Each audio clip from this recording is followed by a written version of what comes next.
Sword and Baguette. Bonjour à tous, bienvenue sur Sword and Baguette. Alors vidéo, vous n'allez pas voir ma tronche, donc profitez-en. Il y a pas mal de choses qui vont apparaître à l'écran en mode PowerPoint bien relou du taf. Donc on voulait pas vous retirer la moindre miette de ces diapos. Non, mais globalement, voilà, il y a pas mal de petits trucs écrits un petit peu à droite à gauche. Donc si tu foutais ma tronche par-dessus, c'était bien pour mon ego, mais ça apportait rien. Bref, on va parler de ce qu'on appelle le format French Hammer, qui est une sorte de format totalement révolutionnaire sur la manière de jouer à The Old World, dans le sens où on ne change pas les règles du jeu. Donc on serait un peu les premiers à proposer ça, donc c'est pour ça qu'on a mis un nom. Mais non, voilà. Donc globalement, pourquoi le format French Hammer? Alors, il faut savoir qu'initialement, c'est venu de l'organisation des qualifs pour le WTC. Donc comme vous le savez, on a JB qui est le chairman qui représente la France global, alors je sais plus si c'est chairman ou national speakman, ou enfin bon, il y a 50 noms, enfin c'est comme l'Union Européenne, il y a les députés, les assistants de députés, il y a tout ce qui va avec. D'ailleurs, il y a plein de parallèles très intéressants avec l'Union Européenne, bon, bref, c'est un autre sujet. Et donc voilà, qui m'a transféré ce poste de capitaine, donc de choisir quelle serait l'équipe qui participerait au Clash of Nations. Donc le Clash of Nations, c'est quoi? C'est les orgas du WTC 9e âge qui ont voulu garder la prime en Europe sur le sujet, et donc qui organisent un gros tournoi, donc 2 tournois. Vous l'avez vu dans la vidéo qu'on a fait avec Phil de 40K Wargamer. Un tournoi en décembre en équipe de 5 et un tournoi en septembre en équipe de 8. Le tournoi en équipe de 8... on n'est pas ouvert, c'est pas un open, donc pour s'y qualifier, il faut que ça ait été validé par la communauté nationale. Là, dans ce cas-là, la communauté nationale, comme on vous l'a dit dans le bouquin, c'était moi, donc j'aurais pu dire bisous, j'y vais. Là, dans ce cas-là, on a des qualifs qui arrivent. Les qualifications auront lieu donc les 8 et 9 juin, pardon, faut que j'arrête de dire le 7 parce que le 7 c'est un jeudi.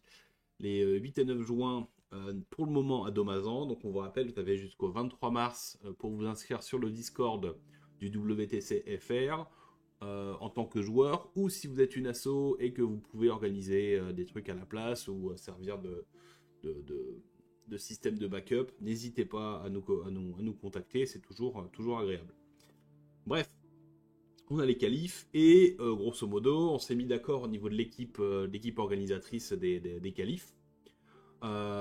Sur différentes guidelines, valeurs, des éléments qu'on voulait mettre en avant. Notamment le fait de jouer au jeu. Clairement, The Old World n'est pas 9e âge. Les deux ont des énormes avantages, les deux ont des énormes défauts. Vous avez un standard qui est assez intéressant, un sondage pardon, qui a été fait par la communauté de Squarebase, donc Honest Wargamer, l'une des plus grosses communautés The Old World anglo-saxonne. Et au niveau du vote, vous voyez qu'en fait c'est assez amusant, il y a plus de joueurs de 9e âge dans le jeu impliqués en compétitif, il y a plus de joueurs de 40K impliqués dans le compétitif The Old World que de joueurs 9e âge. 40K c'est 38 ou 40% des mecs qui viennent de ça, et il y a moins de 9% des joueurs compétitifs The Old World qui viennent du 9e âge. Donc on sent qu'il y a vraiment deux communautés assez séparées, même si évidemment il y a des joueurs qui sont sur les deux, etc. Le but c'est vraiment de parler de la majorité qui ressort du format. Et voilà, c'est assez amusant que ce sondage soit sorti là juste avant qu'on discute qu'on vous présente cette vidéo, mais bon, bref. Donc pour nous, il y a des éléments qui sont très importants dans ce qu'on pourrait appeler une compétition ou un tournoi The Old World. Le système de WYSIWYG et des armées peintes, voilà, c'est vraiment important. Alors après, armées peintes, chacun a son feeling ou pas par rapport à ce qui est peint, ce qui est pas peint, ce qui est acceptable, ce qui est pas acceptable. Le WYSIWYG c'est la même chose. Dans tous les cas, on n'en parlera pas dans cette vidéo. Voilà. Ça sera à chaque orga de s'adapter, ça a des avantages, des défauts. Si vous jouez non WYSI, vous allez encourager le jeu de liste. Donc en gros, tout le monde vient avec en gros les figurines un peu à la zob et on joue la meilleure armée possible. Si vous encouragez le WYSI et le pain, les joueurs vont de base jouer des listes avec ce qu'ils ont à disposition, donc on retourne sur un jeu de figurines. Et inversement, les joueurs qui veulent avoir les meilleures armées possibles devront les monter et les peindre. Donc en fait, bah, ça encourage à, si tu veux venir casser des bouches parce que ta liste elle est trop meilleure et que l'adversaire peut rien faire contre toi, bah, au moins tu auras fait l'effort en amont de monter et de peindre tes figurines adéquates. Bon, bref. Système de points proche du jeu pour sortir du système du 20-0, alors qui est très très bien sur de nombreux systèmes.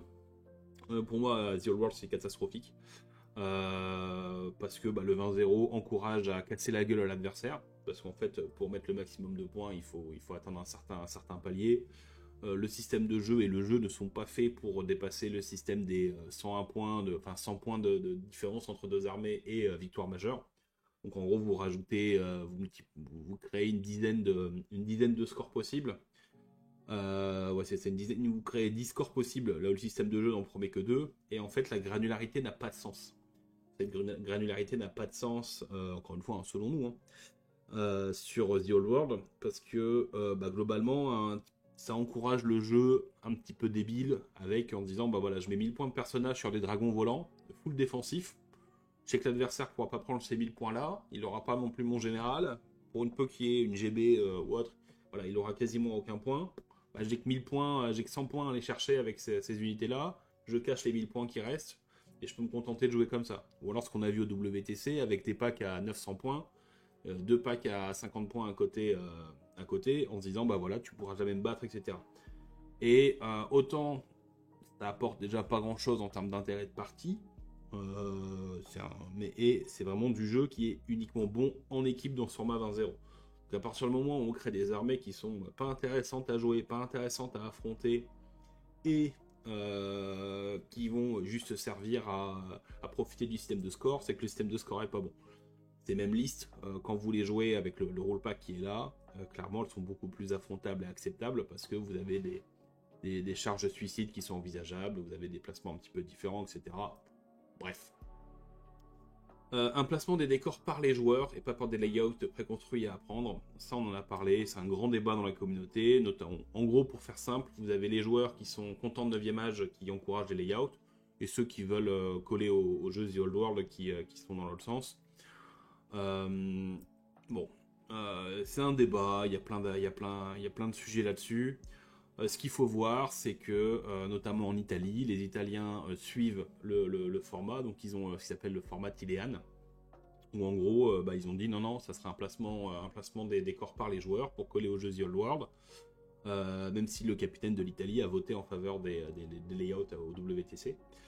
Bon, c'est pas la première fois qu'un mec au Parlement européen vote pas pour faire suivre le truc de son pays, mais bon, ça c'est encore autre chose. Et donc le but c'est de pas modifier le jeu, oui au fac, clairement, parce qu'il y a toujours des points en discussion. Par contre, aucun changement, aucun rule change maison. Ce qu'il faut savoir, c'est que le WTC, ils sont, on va en parler juste après, mais ils sont globalement en train de définir un format de règles, des conventions de jeu pour s'éloigner du jeu, en expliquant que non, le jeu proposé par Game Workshop n'est pas bien. Pour compenser en fait leur système de 20-0, du coup ils doivent créer sûrement des systèmes de composition, donc soit interdire les triplettes dans un premier temps, soit aller vers quelque chose. Je sais que les Allemands sont très défenseurs d'une German Comp, aller dans d'autres choses. Voilà, il y a eu des conversations en message privé qui pour moi étaient très, très intéressantes, mais malheureusement très alarmantes sur l'avenir du format WTC. Bref, voilà, le but c'est de coller au jeu, c'est assez original, voilà, c'est de jouer au jeu comme il est. Au niveau des guidelines, le principe, c'est de présenter une première ébauche d'un règlement pour informer, rassurer et motiver les candidats potentiels. On sait que quand on a annoncé ce qui allait se passer sur le WTC, il y a énormément d'équipes qui se sont dit « bah moi je m'en bats les couilles, votre tournoi à la con, si c'est pour claquer 1300 balles en Allemagne, plus le logement pour jouer un jeu qui est pas The Old World, ça m'intéresse pas, on le comprend.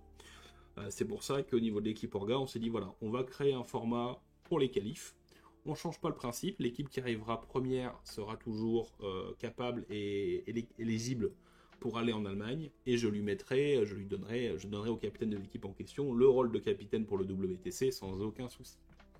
Il y a des éléments qui sont toujours soumis au vote de l'équipe Orga, donc il y a des choses qui peuvent changer, le détail du map pack, qu'il y a dans les décors, les points pour gagner une ronde, etc. Il y a beaucoup de choses qui sont en discussion. On a un système très très simple, on a une dizaine de personnes qui sont au comité, on vote, et puis c'est le vote majoritaire qui l'emporte. Ce qui fait que, voilà, personnellement, il y a des choses que j'aurais aimé différentes dans le format, des détails, mais c'est le cas pour tous les joueurs présents. On est sur globalement, on vous présente ce qui est le meilleur choix format possible par rapport au consensus qu'on a réussi à trouver. Si vous demandez à chaque joueur, chaque participant au comité aura un avis différent sur tel ou tel sujet, c'est normal. Mais encore une fois, voilà, c'est le principe du format. Donc voilà, actuellement, on a un WTC qui s'oriente vers du jeu 9e âge pour plein de choses, donc discussion de système d'incomposition, les layouts, etc. Ce qui fait qu'en l'état, la France, voilà, après Charles Chauve, après Napoléon, après tout ce que vous voulez, on fait un gros non pour dire qu'on voilà, on refuse de participer. Donc moi, à mon niveau, dans tous les cas, je ne participerai pas, sauf s'il revient en arrière sur les sujets, mais il n'y aura pas de retour en arrière, au au Clash of Nations, qui n'est plus les championnats du monde, c'est un Clash of Nations. Et le chairman FR aussi encourage un boycott de la France du sujet.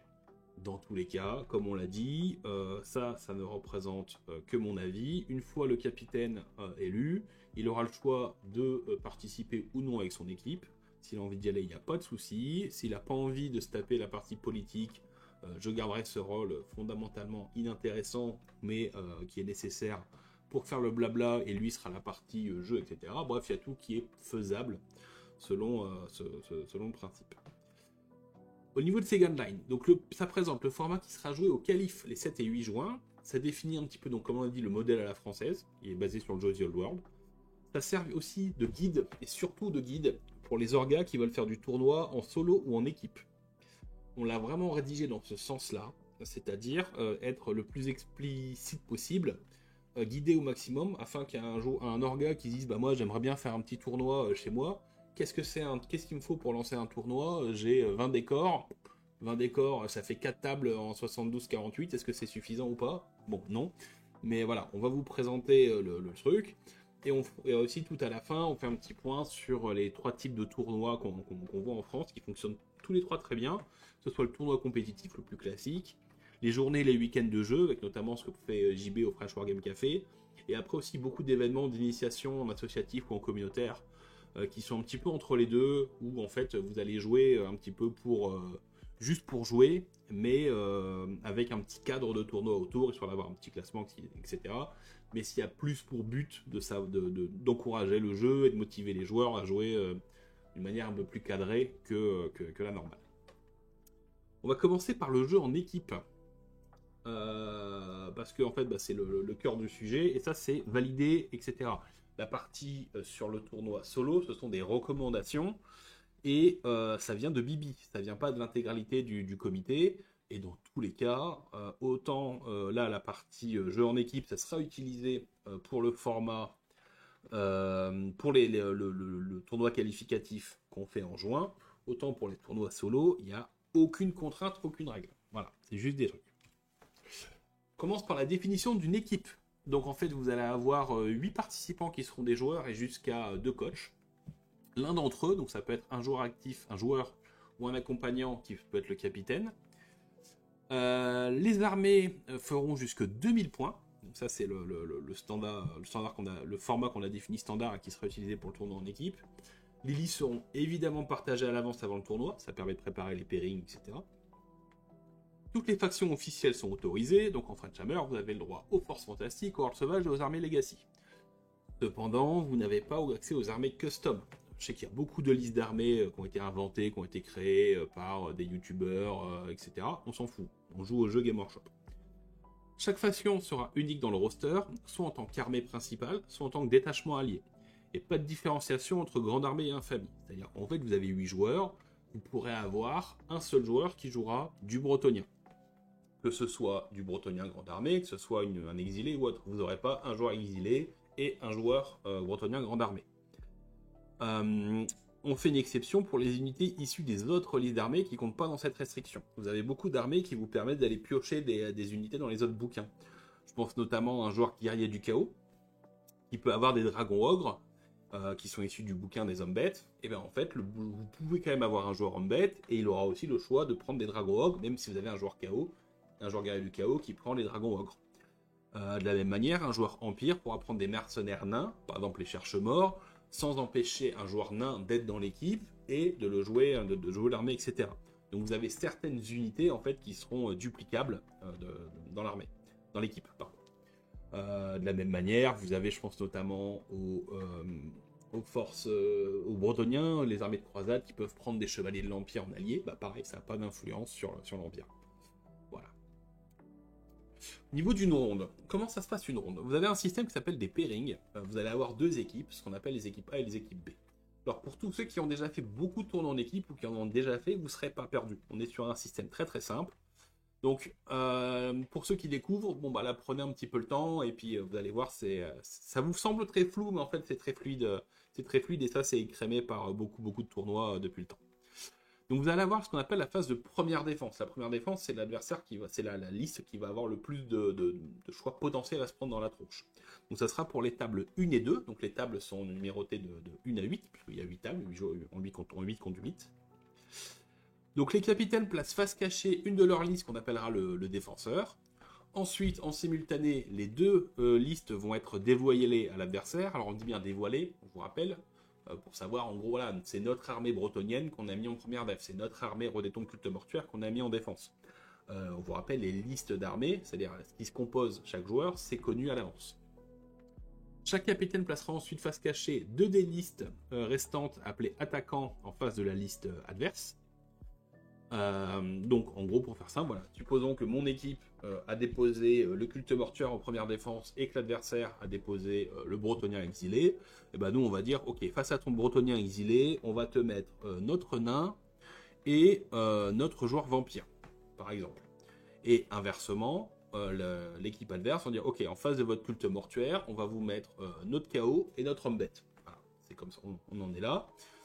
Ensuite, en simultané, donc c'est révélé. Les capitaines choisissent ensuite secrètement quelle liste son propre défenseur va affronter. Donc là, dans notre cas, on va dire notre culte mortuaire, il va affronter telle liste de l'équipe adverse, parmi les deux qui ont été présentés. Et inversement, pour la liste adverse. Donc le défenseur de l'équipe A ira en table 1, son adversaire avec l'adversaire de l'équipe B. Et le défenseur de l'équipe B ira en table 2 avec son adversaire de l'équipe A. Vous avez une importance à savoir en fait sur quelle table vous allez jouer, etc. etc. En fait, on en parlera notamment au niveau du placement des décors. Ensuite, vous allez répéter la même situation parmi les joueurs qui restent. Donc là, il reste 6 joueurs. Donc quand il reste 6 joueurs, vous faites la même chose. Vous allez placer un défenseur pour être placé. Et ensuite, l'adversaire va proposer deux mecs. Vous allez choisir et vous allez ensuite faire votre pairing. Et là, ce coup-ci, le défenseur de l'équipe A ira en table 4, donc là en table paire, et le défenseur de l'équipe B ira en table 3. Donc, vous allez voir, ça se croise. Table 5-6, c'est la même chose. Et table 7 et 8, là, en fait, il va rester que 2 joueurs restants par équipe. Donc les capitaines vont placer une de leurs listes appelée défenseur sur la table, et ensuite, c'est mis... la liste restante est placée. Bon, là, il n'y a plus d'aléatoire, il reste que X de listes par équipe.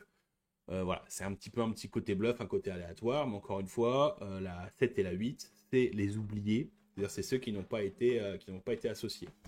Notez que contrairement à d'autres formats en équipe, il n'y a pas d'obligation que la liste qui soit mise en défense pendant cette phase ait été rejetée sur une autre, etc. Voilà, on n'a pas de contrainte particulière, il n'y a pas d'interaction en plus entre les différentes phases de pairing à ce moment-là.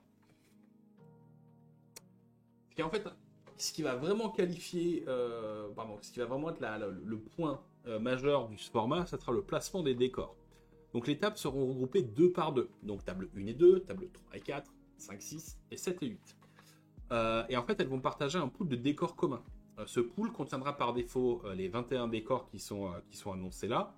Alors si vous faites la somme, ça fait pas 21, ça fait 18, mais en fait les murets, vous pouvez prendre 2 murets pour un seul choix de décor. Donc il y aura 3 collines qui suivront les axes de collines, 3 forêts qui suivront les forêts, des champs, donc c'est des zones de terrain difficiles entourées d'une petite barrière qui compte comme un obstacle linéaire bas. Vous avez des doublettes de murs qui seront aussi des obstacles linéaires bas. Vous avez de l'eau qui comptera comme des zones de terrain dangereux.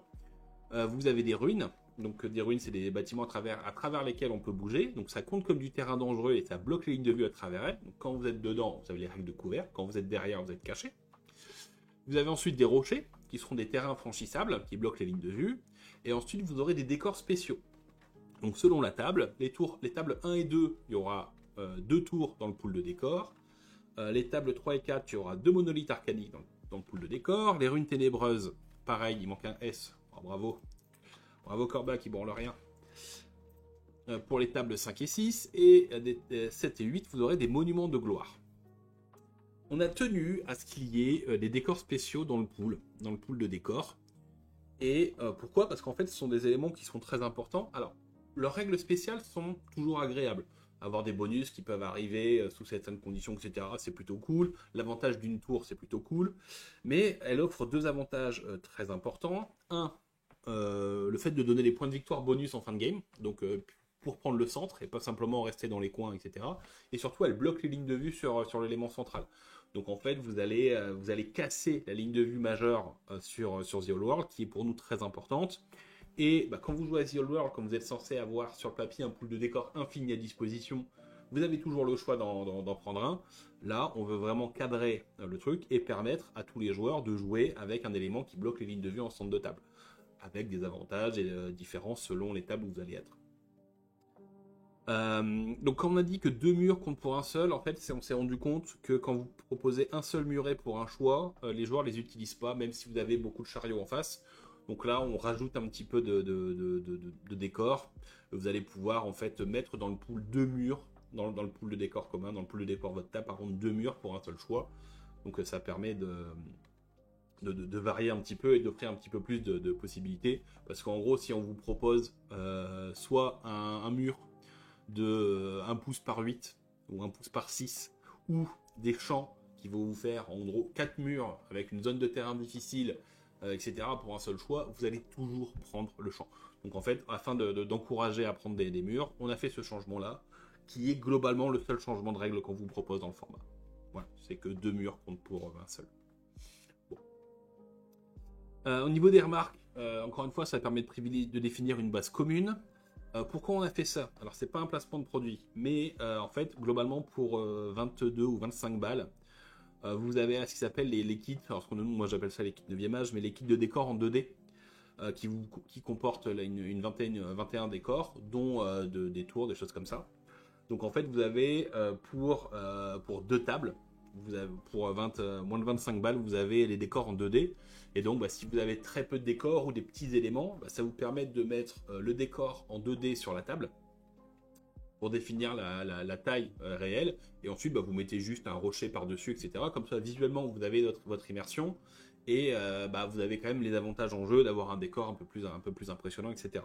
Donc c'est très raisonnable. Alors j'aimerais bien, on n'a pas de placement de produit là-dessus. C'est juste quelque chose qui existe sur le marché depuis des années. Moi je connaissais pas ça il y a encore un an, je vais pas vous mentir, mais ça fonctionne très très bien. Tant qu'il y a du décor par dessus, voilà, c'est mieux. On préfère clairement avoir des décors de bonne taille par dessus, mais on sait que toutes les assos n'auront pas forcément les mêmes moyens. On sait qu'il y a beaucoup de choses qui sont à changer, etc. Donc c'est pour ça qu'on a mis en place ce format-là. Au niveau des décors, vous remarquez qu'il y a les différents décors afin d'encourager tous les styles de jeu. Je pense aux collines. Les collines vont être avantagées si vous voulez jouer une gunline ou si vous en affrontez une. Parce que si vous jouez une gunline, vous allez mettre votre colline dans votre zone de déploiement. Si vous en affrontez une, vous allez la mettre au milieu de la table. On rappelle, les collines bloquent les lignes de vue. Donc, une fois que vous êtes derrière une colline, vous n'êtes pas touchable. Donc voilà, il y a beaucoup de petits éléments à prendre en compte là-dessus.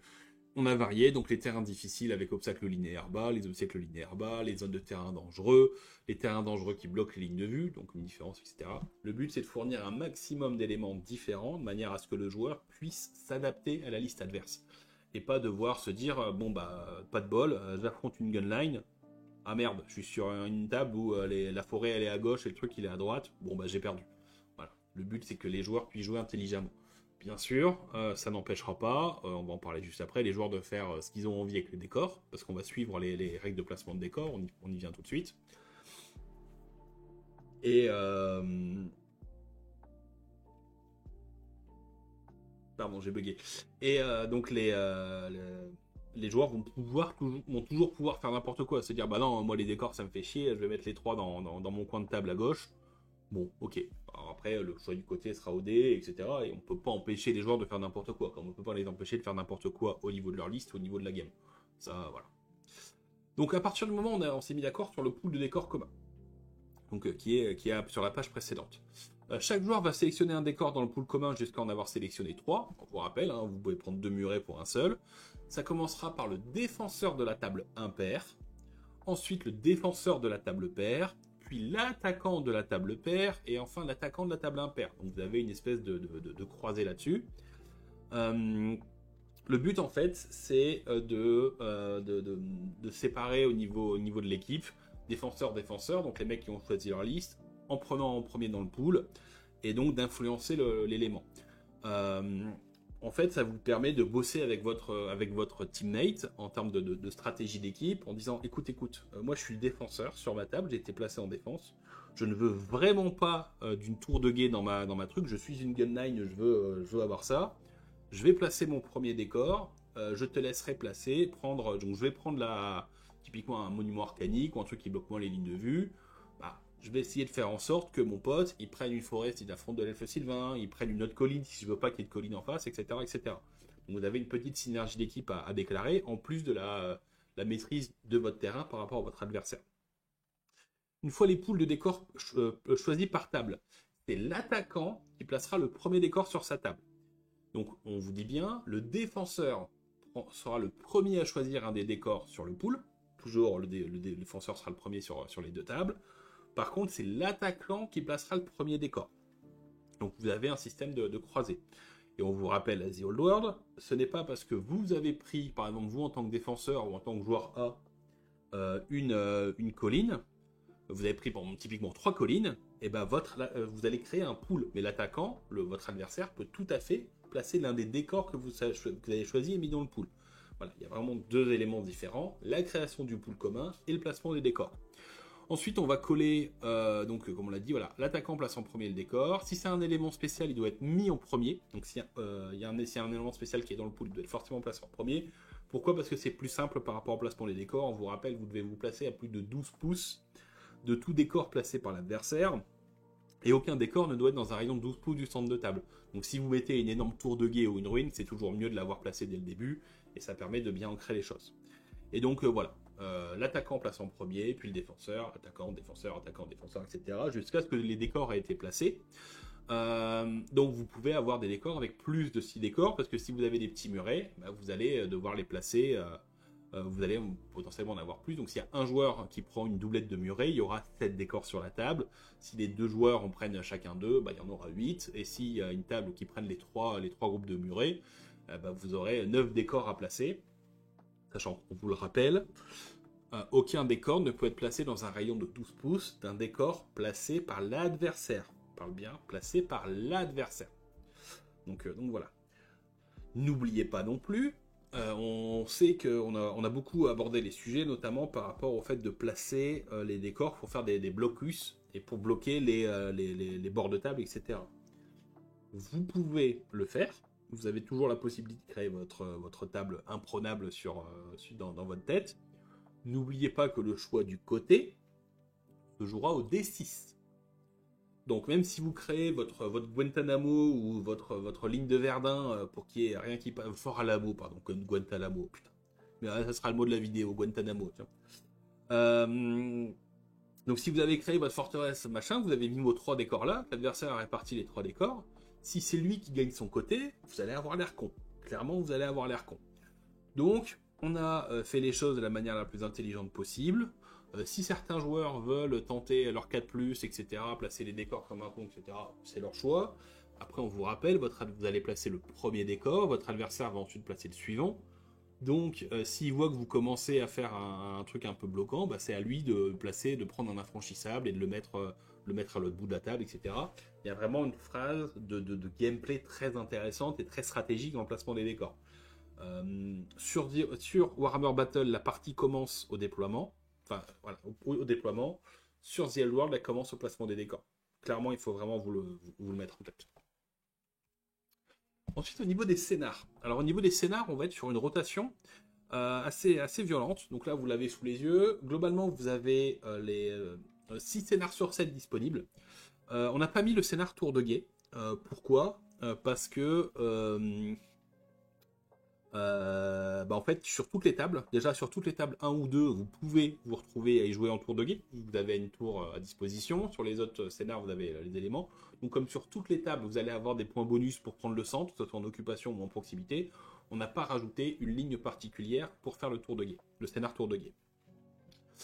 Donc vous avez un alternant, vous avez de la bataille rangée, du seuil de déroute, de l'attaque de flanc. On a intégré le rivage brumeux, donc le scénar avec les prises d'objectifs qui ont été publiés par Game Workshop récemment.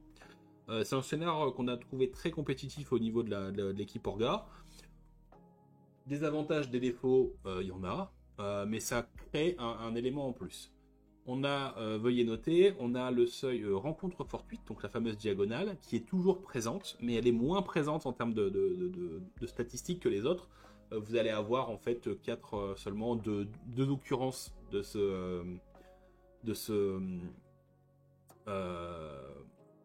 une seule occurrence, pardon. Une seule occurrence de ce tournoi, donc il n'y aura que 2 games dans le tournoi qui se feront en rencontre fortuite. Mais on les a mis sur les tables 1 et 2 de la ronde 4. Donc table 1 et 2, on vous rappelle, c'est les premières defs. Les premières defs, c'est les listes qui sont les plus fortes en général, basées sur des synergies internes, et qui vont en fait quasiment se déployer sans avoir grand chose à foutre de l'adversaire. Et ben là, ce scénar rencontre fortuite, qui fait que vous pouvez vous faire prendre de vitesse, qui fait que vos unités chères, synergiques, etc. peuvent passer en renfort. On l'a choisi de la mettre à cet endroit-là au niveau de la ronde. Ça, pareil, ça sera discuté une fois que les capitaines des différentes équipes pour les qualifs seront réunis. On pourra voir pour décaler les rondes, adapter ces éléments-là. Mais la base qu'on vous propose, c'est celle-là. On sait aussi que c'est un scénar qui est très peu apprécié par les joueurs. Autant le déploiement diagonal plaît beaucoup. Clairement, moi, le premier, c'est quelque chose que j'aime bien. Le fait d'être proche, d'avoir une profondeur différente quand tu joues une gunline, etc. Ou quand tu joues une liste très agressive. Mais le côté aléatoire fait que on le trouve très peu agréable. On a fait le choix de le mettre présent, mais moins souvent, plutôt que de le changer. Pour ceux qui sont inscrits au tournoi de Domazan, et normalement pour Mordel aussi, vous l'avez vu, le scénar diagonal, on l'a changé en retirant l'aléatoire. C'est votre unité la plus chère qui arrivera forcément en renfort. Voilà, c'est un choix qu'on a fait, mais encore une fois, dans le cadre du format French Hammer, le but c'était de coller aux règles le plus proches possible en donnant juste des guidelines. Au niveau des points de partie, et ben encore une fois, on essaye de coller au maximum au format The Old World. Le format The Old World, on vous le rappelle dans le bouquin, parle uniquement de victoire majeure et de victoire, et d'égalité. Donc, les calculs des points de victoire sont très très classiques. Donc, pour tous les scénars, sauf le seuil de déroute, vous mettez une victoire majeure si, comme écrit dans le bouquin de règles, vous avez au moins 100 points de victoire de plus que l'adversaire et que vous avez mis le double de points de victoire que l'adversaire. Donc, typiquement, voilà. Et voilà, si je gagne 500 points, 550 points à 400, j'ai 100 points de victoire, ok, mais 550 c'est pas le double de 400, donc c'est pas une victoire majeure, je suis dans le cadre d'une victoire normale. Inversement, je fais 250 points contre 75, il y a plus de 100 points de différence, 250 c'est plus que le double de 75, je suis donc en victoire majeure. Égalité, il y a moins de 100 points, et ensuite défaite, c'est une défaite si votre adversaire a fait une victoire qui n'est pas majeure, et c'est une défaite majeure si votre adversaire a mis une victoire majeure. Ça c'est la base. Et ensuite pour le seuil de déroute, on l'a adapté. Une victoire est majeure si vous avez fait dérouter l'adversaire et que vous avez mis le double des points de victoire de l'adversaire, et c'est une victoire normale si vous avez fait dérouter l'adversaire sans avoir le double de ses points de victoire. Donc il n'y a plus le ratio de 100 points de victoire de différence, mais bien la notion de déroute avec le double des points. Et pareil, défaite majeure, etc. Je pense que là, vous avez compris. Et donc, au niveau des points, on est sur un système 4-3-2-1. On s'est posé la question du 5-3-2-1, mais on l'a trouvé plus sain, encore une fois, de ne pas mettre un écart trop gros entre la victoire et la victoire majeure. 4 points pour une victoire majeure, 3 points pour une victoire. Une égalité, c'est 2 points. 2 points chacun. 1 point pour la mineure, 1 point pour la majeure. Ça permet d'avoir quelque chose de linéaire. Vous êtes en gros 4 points à vous partager. 4-0, 3-1 ou 2-2. Au niveau des scores des rondes, en fait, ça sera la somme des joueurs d'une équipe. Donc vous avez 8 joueurs, donc c'est maximum 32. Donc si les 8 joueurs mettent une victoire majeure, ça fait les 32 points max. Et ensuite, de la même manière, on est sur un système 4-3-2-1. Système de score d'équipe. Si votre équipe a marqué entre 28 et 32 points, bah, c'est une victoire majeure d'équipe, vous mettez 4 points. 18 à 27, victoire mineure d'équipe, vous en mettez 3. 15, 16 ou 17 points, c'est une égalité d'équipe, donc c'est 2 points. Et bah, pareil, 1 point et 0 point. Donc le but, en fait, c'est de séparer au niveau des équipes. Et en fait, il y a une différence entre le score de trucs, etc. Le score de ronde et le score des parties. On n'a pas choisi de mettre un cap. Il y a des jeux où en équipe, vous pouvez dire, bah voilà, si à partir du moment où on a 6 victoires, quels que soient les scores, ça passera ou 5 victoires, ça passera en victoire mineure, même s'il n'y a pas les points demi, etc. On a choisi de ne pas le faire, on a choisi un tableau qui est beaucoup plus simple, et au moins vous avez juste à faire vos trucs, et ça vous permet aussi au fur et à mesure de voir les points d'équipe. Ah, c'est bon, on a sécurisé les 15 points, avec nos 2 premières defs, enfin nos 2 défenses et notre première attaque, ils ont marqué, ça marche pas, 16 points. Ils ont marqué, il faut 4. On a nos 4 premières équipes qui ont joué, on a mis 4 massacres. Donc 4 massacres, c'est bon. Au pire des cas, c'est une égalité, même si on prend 4 branlés sur la dernière. Et si on a quelques points qu'on sauve à droite et à gauche, on arrivera à passer en mineur, etc. Et inversement, défaite majeure, défaite mineure. À partir du moment où vous avez au moins un joueur qui a mis une victoire majeure et vous avez mis au moins une défaite mineure à côté, vous n'aurez pas de défaite majeure. Donc voilà, ça a été fait dans ce sens-là. Au niveau du classement, c'est très simple, c'est les scores d'équipe, donc ça sera les sommes des points mis par équipe ronde par ronde. Donc typiquement une équipe qui a mis au bout de 5 rondes 5 victoires majeures, elle aura 4 x 5, 20 points. Si l'équipe a mis 3 majeures et 2 défaites mineures, elle aura 3 x 12, 3 x 4, 12, plus 2 x 1, 2, donc 14 points, etc. Donc là c'est assez simple. En cas d'égalité au score d'équipe, on utilisera ce qui s'appelle le Strength of Cellule, le SOS, ça on en parlera un petit peu plus tard. Donc en gros le SOS, en très simple résumé, pour anticipation de ce qu'on dira après, c'est en gros une victoire contre une équipe qui gagne ensuite contre vous, qui a gagné avant, vaut plus de points que contre une équipe qui a fait que perdre. Donc en gros c'est une sorte de méritocratie au niveau du truc. Ça décourage en fait ce qu'on appelle les sous-marins. Vous savez, les mecs qui vont viser de faire une égalité à la première ronde et après de mettre des branlés sur les suivantes en se disant je vais affronter des mecs un peu plus faibles au ronde 2 et ronde 3, etc. Bon, voilà, c'est comme ça que ça a été proposé. C'est pour nous le système qu'on trouve le plus équitable. Si il y a égalité au niveau du SOS, on applique un principe simple. Si une équipe a battu l'autre, quand elles sont affrontées, elle passe devant au classement. Si c'est pas solvable facilement par ça, parce que vous avez typiquement 3 équipes à égalité, vous êtes un Shifumi, l'équipe A a battu la B a battu la C a battu la A, on passe au point suivant. L'équipe avec le moins d'avertissements en jeu sera prioritaire. En premier point.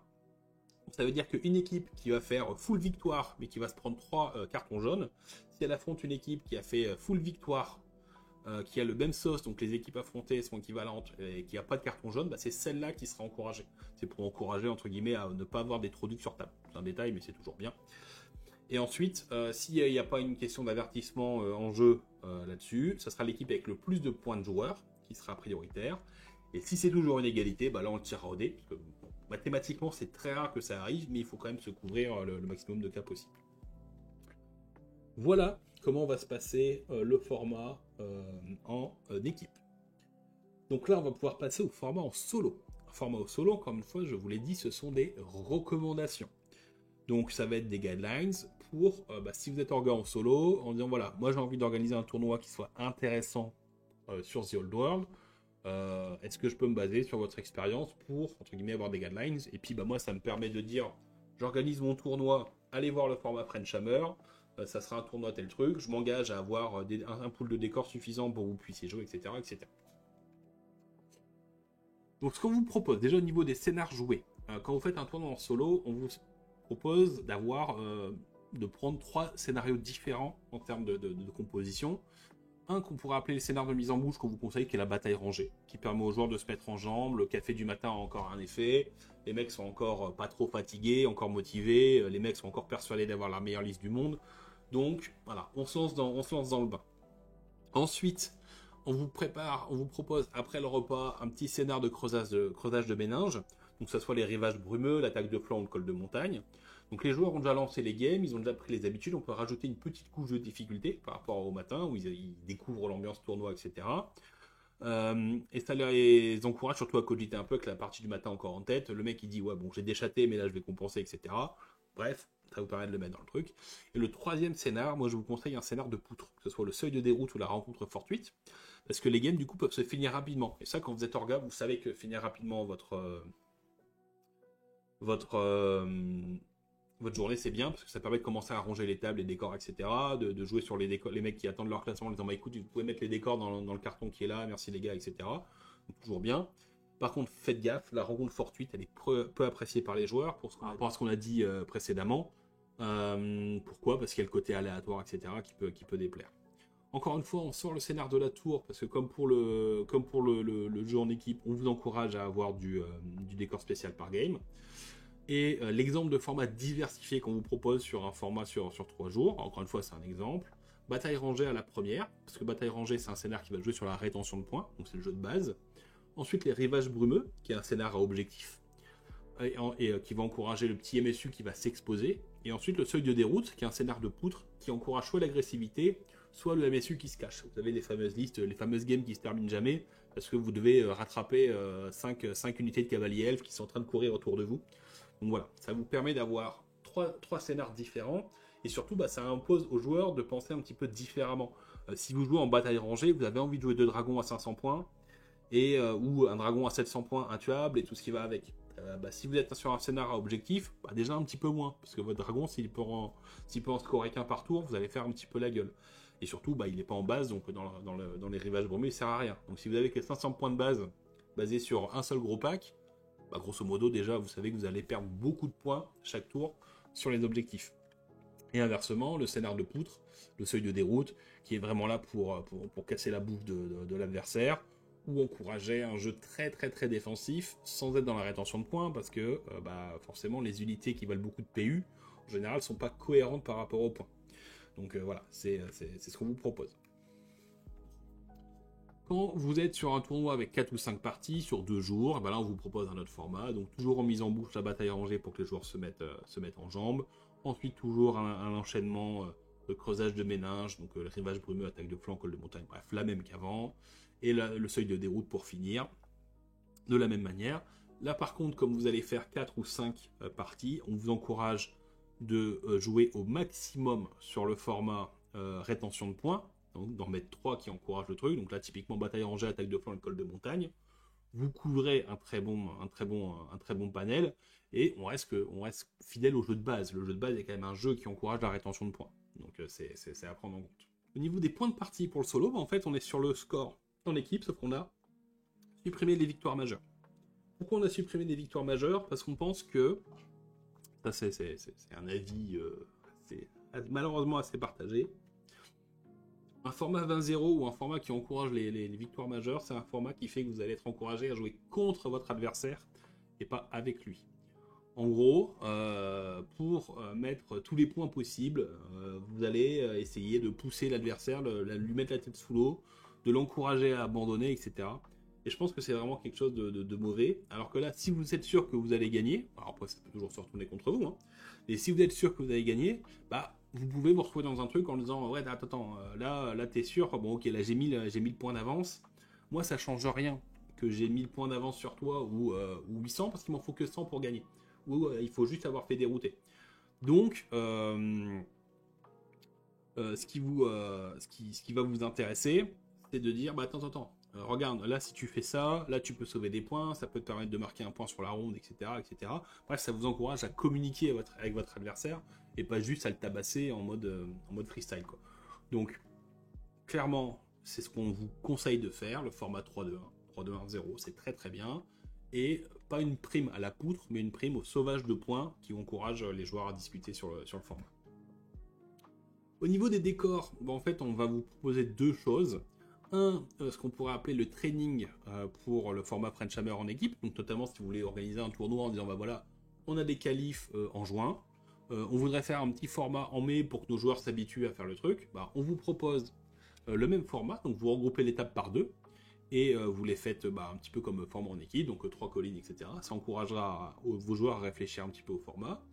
Ou alors, si vous avez un format où vous en foutez, c'est vraiment du solo pour du solo, on vous recommande de mettre au moins 8 décors parmi la liste qui est suivante. 2 collines, 2 forêts, une zone de terrain indéfendable. Donc zone de terrain indéfendable, ça peut être un champ, mais ça peut être différentes choses selon ce que vous avez à disposition.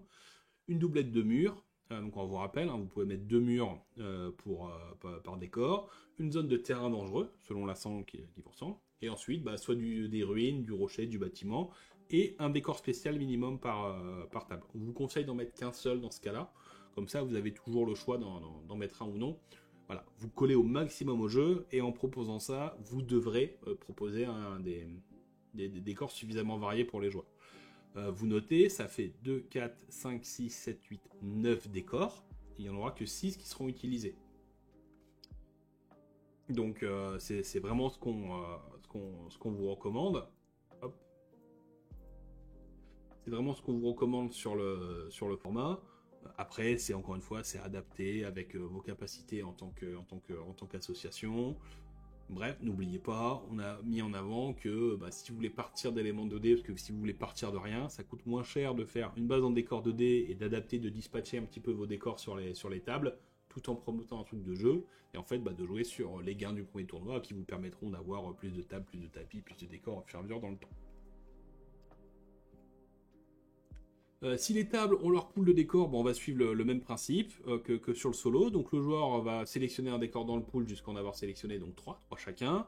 Donc ça sera d'abord le joueur qui sera le plus bas au classement, qui sera considéré comme le défenseur, puis son adversaire qui sera considéré comme l'attaquant. Et de la même manière, une fois que les pools de décors ont été choisis, l'attaquant placera le premier décor sur la table. Si c'est un élément spécial, il doit le mettre, et ensuite le défenseur, etc. etc. Et on suit les règles de placement des décors de la page 268. Voilà. Sur la ronde 1, comme il n'y a pas encore de classement, vous pouvez tirer au dé pour savoir qui est l'attaquant, qui est le défenseur. Donc en fait, vous avez un joueur qui va choisir le premier décor du pool et un joueur qui va placer le premier décor du pool. C'est vraiment deux étapes différentes. Si vous êtes en 2v2, en doublette de table en préparation de qualif ou de format en équipe, on vous commande de suivre le même format que le premier, en appliquant le principe du joueur le plus bas au classement. Le joueur le plus bas au classement tout court sera le premier joueur défenseur, et ainsi de suite. Voilà, on vous l'a mis dans le décor, c'est toujours bien en information. Le but c'est de coller au maximum du format en équipe. Au niveau du classement, encore une fois, somme des points de partie, donc 3, 2, 1, 0, en associé. Si c'est égalité, fonctionne au format SOS, au format Strength principe de force, quoi. Égalité au SOS, donc en troisième clé, si l'un des deux joueurs a battu l'autre, il passe devant au classement. Si c'est pas solvable par la méthode Jitsu, pareil, le moins d'avertissement, et ensuite le point de victoire, etc. Et si égalité, ça se tirera au dé. Bon, en principe, vous trouvez des solutions. Bon, voilà. Là, on est à on est à 50 minutes, donc on va faire un petit point très rapide sur quelques petits éléments de blabla. Le premier, c'est le fameux SOS. En fait, le principe du SOS, c'est de valoriser une victoire contre une équipe forte par rapport à une victoire contre une équipe faible. Donc, équipe forte, c'est une équipe qui a mis beaucoup de points. Une équipe faible, c'est une équipe qui a mis peu de points. C'est une clé de classement qui est au mérite et non au calcul. Encore une fois, on décourage le sous-marinage, on décourage beaucoup de choses qui ne sont pas vraiment très intéressantes. En gros, vous devez casser le maximum de bouches. Le défaut, ça veut aussi dire que vous n'êtes pas dépendant, vous n'êtes pas le maître de votre destin. Dans le sens où si vous affrontez un mec qui est mauvais et qui va mettre que des zéros derrière, ça va vous pénaliser par rapport à un mec qui aura battu un gars qui va mettre que des trucs derrière, que des victoires derrière. Bon, c'est comme ça, mais ça restera que votre victoire, elle sera moins méritante normalement que celle de l'autre. Donc valeur d'une équipe ou d'un joueur, c'est la somme des points de ronde des équipes affrontées lors des rondes précédentes divisée par le nombre de rondes jouées. En gros, ça va faire la moyenne. En gros, votre SOS, c'est la moyenne mise par vos adversaires sur la ronde. Par exemple, l'équipe A, elle a joué contre 3 équipes, la B, la C ou la D.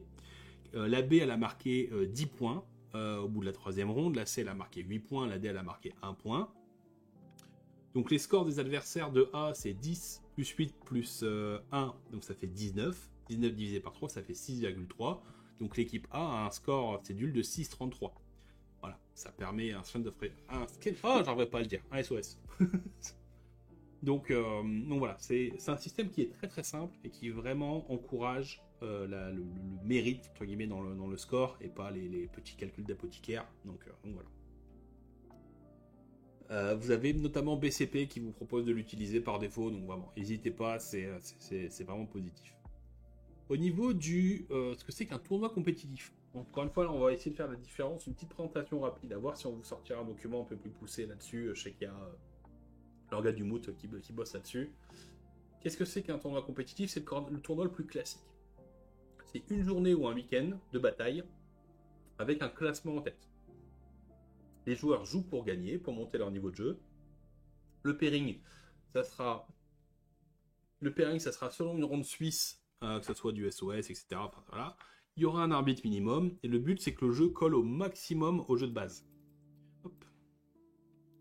Donc c'est pas un détail. Si vous avez des règles maison, il faut les annoncer en amont de la remise des listes. Je pense notamment au format qu'on propose avec Phil, le format 2v2, avec des scénars 40K Wargamer, ce sera des décors placés. Tout ça, les décors, les joueurs sont au courant en amont. Et c'est vraiment un système particulier. Donc le tournoi restera compétitif, on restera là pour se jouer, mais on veut sortir au maximum du jeu de base, parce que voilà, on part du principe qu'on veut présenter autre chose que ce qui se fait dans d'autres tournois, etc. Ça, c'est notre patte maison. C'est voulu, c'est connu, c'est voulu. Il n'y a pas de surprise pour les joueurs. Si vous avez un scénar, vous voulez faire jouer un scénar Age of Sigmar à vos joueurs, aucun problème. Mais envoyez-leur en amont. Comme ça, ils peuvent s'y adapter, ils peuvent changer les listes, ils peuvent faire tout ce qu'ils veulent. Ensuite, vous avez le système de journée de jeu, où là, en fait, le but, c'est plus d'organiser une journée ou un week-end de bataille, mais sans classement. Vous avez JB qui organise ça plusieurs fois dans l'année, 4 ou 5 fois par an au French Wargame Café à Paris. Les joueurs viennent juste pour jouer. Vous avez plusieurs listes ou formats par joueur. Donc, typiquement, vous pouvez venir avec 3 listes à 1500 points. Pairing, ça peut être soit des rondes suisses, soit selon les dispos. C'est-à-dire, les joueurs disent tiens, t'es dispo, ouais, t'as quoi comme armée, Skaven? J'ai pas joué contre du Skaven, vas-y, ça te dirait. Ouais, ok, ça marche. Toi, t'as quoi? Moi, j'ai du bretonien homme lézard. Vas-y, bretonien, ça me fait chier. Vas-y, on se fait un Skaven homme lézard. Voilà, ça peut être le genre de choses. Ça favorise les rencontres. Et ça permet de profiter du savoir-faire d'un organe motivé. En gros, vous avez un mec qui se tape le plus chiant en amont, mais qui va servir d'arbitre, passer entre les tables, etc. Bref, voilà, les week-ends organisés par JB. C'est très bien parce que ça vous permet de jouer sans vous prendre la tête, etc. Par contre, vous n'avez aucune confirmation que vous allez jouer tout court, parce que si vous tombez sur que des joueurs qui disent je suis désolé, j'ai pas envie de jouer contre tes listes, vraiment elles sont pas folles. Vous pouvez arriver à la bourre, toutes les games soient déjà lancées, vous partez pisser, vous revenez, tous les joueurs vont retrouver des adversaires. Enfin voilà, vous n'avez pas de confirmation que vous allez jouer, mais le but c'est de passer du temps, de regarder des parties, de discuter, etc. C'est vraiment un truc à la cool. Et ensuite vous allez avoir un format un petit peu entre les deux qu'on pourrait appeler les événements d'initiation. Donc le but en fait c'est d'organiser une journée ou un week-end de bataille avec pour but d'aider les joueurs à monter leur niveau de jeu dans un cadre. En fait, on part du principe que les joueurs peuvent venir pour jouer, ils vont jouer une liste exactement comme un tournoi, mais on sait que c'est pour que les mecs découvrent le jeu, s'entraînent avec leur liste, etc. Donc en général, c'est des événements où il n'y a pas de PAF, ou alors la PAF, c'est vraiment le minimum possible, et si un classement, il est plus indicatif qu'autre chose.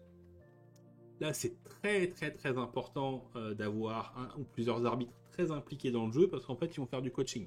Ils vont faire du coaching, soit pour le placement des décors, que ce soit pour les répondre aux questions, permettre aux joueurs de revenir en arrière s'ils ont fait une boulette, etc. etc. Donc c'est encore une fois un événement qui est un petit peu entre les deux, mais qui va surtout en fait, servir à, entre guillemets, faire monter en niveau de jeu. Alors encore une fois, niveau de jeu, c'est pas un gros mot, hein, mais faire monter en niveau de jeu la communauté locale. Ce qu'on appelle le niveau de jeu, c'est la maîtrise des règles et la connaissance des armées présentes dans le jeu. Typiquement, on en a parlé plusieurs fois, mais il n'y a rien de plus frustrant pour un joueur qui débute d'arriver et de comprendre qu'il n'a jamais joué correctement, qu'il n'a jamais fait une roue ou un repli en bon ordre correctement depuis qu'il joue au jeu. Mais ça peut être le cas. Et donc ce genre de tournoi, avec peu d'enjeux, mais un cadre quand même, permet aux joueurs de se prendre un peu au sérieux et d'y aller et de faire les choses dans la meilleure des manières. Des petits liens utiles, un petit rappel, vous avez le Discord du WTCFR, je vous le mettrai en lien dans la description, vous avez le Discord de Sword and Baguette.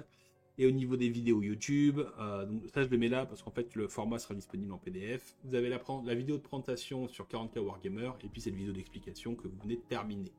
Et puis voilà, la petite pub au final, tout le contenu compétitif sur TO. Bref. Voilà. Je l'ai tenu en moins d'1 heure, je suis trop fier de moi. Donc voilà, le but c'est de vous présenter le format le plus qu'on considère comme le meilleur possible actuellement, d'aider les orgas à faire un élément. Si vous pensez, si vous êtes orga, que vous avez envie qu'on vous accompagne sur le sujet, vous n'hésitez pas à nous contacter, on vous filera des conseils à notre niveau. Encore une fois, tout ceci n'est que recommandation. Le but c'est de vous fournir un format le plus clé en main possible. Mais encore une fois, c'est votre tournoi, vous en faites ce que vous voulez. Même si on pourra dire en tant que personne qu'on n'est pas d'accord ou autre, vous en foutez, vous êtes chez vous. À partir du moment où vous êtes chez vous, voilà, vous faites ce que vous voulez, vous définissez vos règles, etc. Si vous avez envie de jouer comme au WTC, les layouts, les scénars 9e âge en 1750 points ou en 1666 points, parce que c'est drôle, 1764, tiens, comme il y a eu dans d'autres tournois. Vous faites ce que vous voulez. Encore une fois, le but c'est pas de vous imposer quoi que ce soit, c'est de vous servir de guide, parce que quand on veut organiser un tournoi, quand on commence à être impliqué, on sait que c'est souvent ce genre de tournois qui vont encourager les joueurs à se pousser un petit peu, à sortir les doigts du cul, à sortir de leurs habitudes, etc. Bref, voilà le format en l'état.